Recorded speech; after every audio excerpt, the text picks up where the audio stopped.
this from your show. Should the Browns worry about the Houston Texans? A lot being made, young quarterback ascending.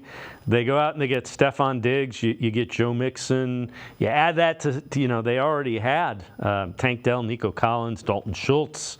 D'Amico Ryan's a young and up-and-coming head coach. Texans somebody that the Browns need to be concerned about. I think that they're a team that could definitely get up there. I look at them and I have some concerns because when you see a team like this that's super young, not just in their leadership, well, not just in their roster, but in their leadership, right? It's led by C.J. Stroud and Will Anderson.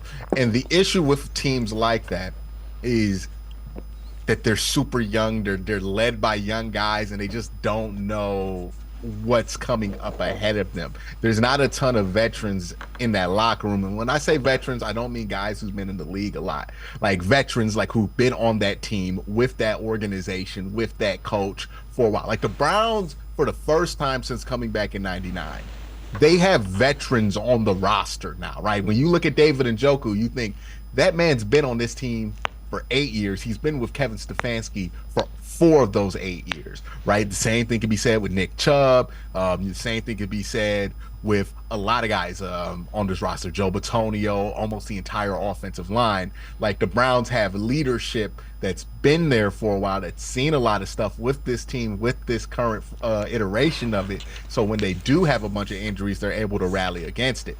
When you have young leadership, it's really a toss in the air that once adversity hits, how are you going to respond? We saw this with the 2019 Browns, where the Browns had some promise in 2018, thought they made the right hire at the time with Freddie Kitchens, which in retrospect sounds silly, but we were really high on Baker Mayfield at the time. You bring in Odell Beckham. There's a ton of outside hype on the team.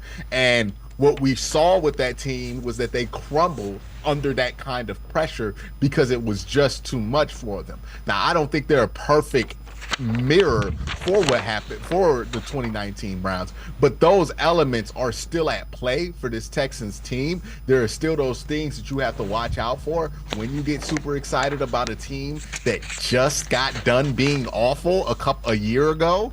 And a team that doesn't really have a ton of veterans in place because pressure bursts pipes and they don't have a ton of infrastructure built in Houston yet. So it's a lot of pressure, not a lot of infrastructure on that roster when it comes to leadership.